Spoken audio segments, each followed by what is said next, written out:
चाहिए, अपने मुंह के आगे चाहिए।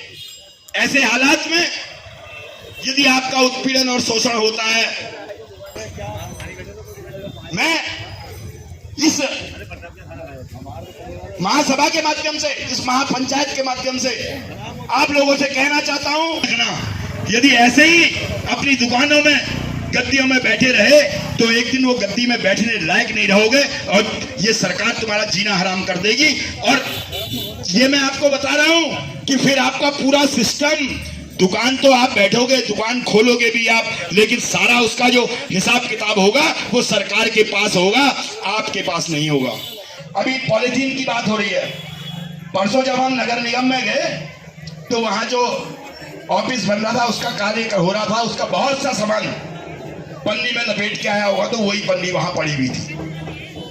केवल छोटे व्यापारी का शोषण करने के लिए हाई कोर्ट की धमकी देते हैं। मैं आप लोगों से कह रहा हूं कि आप हमारे कंधों को मजबूत कीजिए, हमारे जिलाध्यक्ष जी के कंधों को मजबूत कीजिए, हमारे योगेश शर्मा जी के कंधों को मजबूत कीजिए। ये जिस हाई कोर्ट की बात कर रहे हैं, उस हाई कोर्ट में भी हम लोग आप लोगों की तरफ से रेट डालेंगे कि केवल पॉलिथीन के नाम पे छोटे व्यापारियों को उत्पीड़न क्यों, जब बड़ी मच्छी को पकड़ करके आपका पूरा तालाब, इसके लिए आपको जागना होगा। और यदि आप लोग नहीं जागोगे तो फिर परिणाम क्या होंगे ये आप लोग खुद देखोगे। शायद आज हर्षवर्धन पांडे, योगेश शर्मा, विपिन गुप्ता आपके लिए, आपने जीएसटी का टैक्स भी दिया, आपने दुकान का बिजली का बिल भी दिया, पानी का बिल भी दिया, और सुविधाओं के नाम पे आपको क्या मिला? किसी ने समझने का प्रयास किया? मैं अभी जितने व्यापारी यहां पे बैठे हैं, मैं आपसे पूछना चाहता हूं कि क्या हम लोगों की लड़ाई गलत है? एक बात सब लोग हाथ उठा के बताएं कि हम लोग गलत लड़ रहे हैं, तो आप बोलिए। आपको बोलने की जरूरत है, इस बात का वादा हम दिलाएंगे। लेकिन यदि आप हमारा सहयोग नहीं करोगे तो साथियों, आज स्थिति क्या है देखो, तैयार नहीं है। क्यों? इसका कारण क्या है? क्योंकि शेर की फौज का नेतृत्व करना हर आदमी चाहता है, गीदड़ की फौज का नेतृत्व करना कोई नहीं जानता, कोई नहीं चाहता। शेर में आज महापंचायत हुई, उसका क्या निर्णय निकला?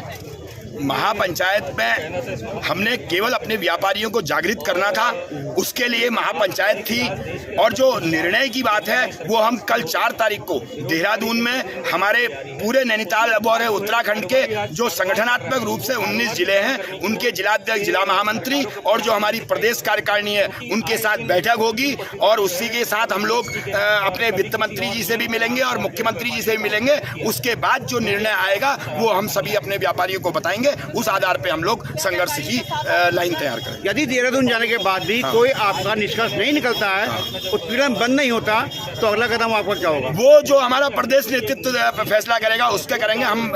एक नगर इकाई या जिला इकाई कुछ नहीं कर सकती है। हमारा बहुत बड़ा संगठन है, 367 इकाइयां हैं, 19 जिले हैं, उन सब के निचोड़ से जो परिणाम आएगा वही हम सभी पूरे उत्तराखंड में लागू होगा। आज व्यापारियों में जीएसटी को लेकर एक बहुत बड़ी भ्रांति बनी हुई है कि सरकार जीएसटी के नाम पर व्यापारियों का उत्पीड़न कर रही है, और आप जीएसटी स्पेशलिस्ट हैं, क्या कहना है आपका इसमें? मेरा अपने सभी व्यापारी भाइयों से आग्रह है कि सरकार के जो निर्देश हैं जीएसटी अधिकारियों को, वो सिर्फ जो नील रिटर्न दाखिल कर रहे हैं उनका सर्वे करने के लिए, उनका सत्यापन करने के लिए है। और जो लोग जीएसटी को जो है अपने सेट ऑफ करते आ रहे हैं उनसे उनके सर्वे के लिए है। तो मैं अपने सभी व्यापारी भाइयों से निवेदन करूंगा कि किसी को भी डरने की ज़रूरत नहीं है, और किसी भी तरीके से आप उत्पीड़ित अगर महसूस करते हो तो हमारे व्यापार मंडल के पदाधिकारियों को संपर्क करें।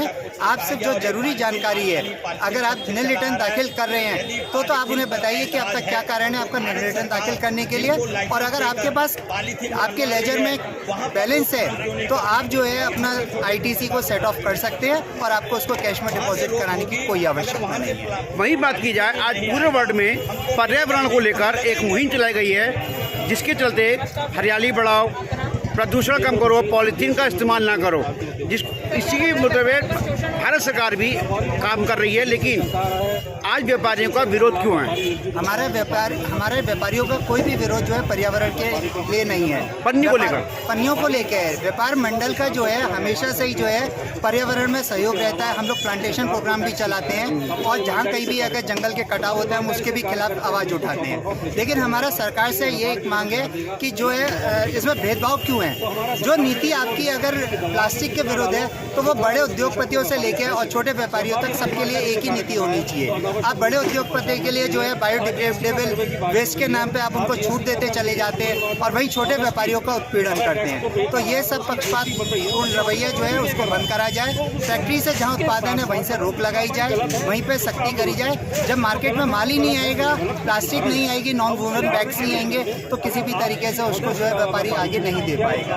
हमारा विरोध सिर्फ इस बात का है कि व्यापारियों का उत्पीड़न नहीं होना चाहिए। व्यापारी एक अवैतनिक कर्मचारी है जो सरकार के लिए राजस्व करता है, एकत्रित करता है और हमेशा जो अपने परिवार का भरण पोषण भी करता है, सामाजिक दायित्वों का निर्वहन करता है और भामाशाह की व्यापारियों को उपाधि दी जाती है। तो कृपया व्यापारियों को प्रोत्साहित करें ताकि वो अपने व्यापार को सुचारू रूप से चला के और राजस्व एकत्रित करके सरकार के कोष में जमा करें, जिससे कि हमारा देश जो है फले और फूले और व्यापारी भी फले फूले और अधिकारी भी जो है इस बात को समझने की कोशिश करें। धन्यवाद।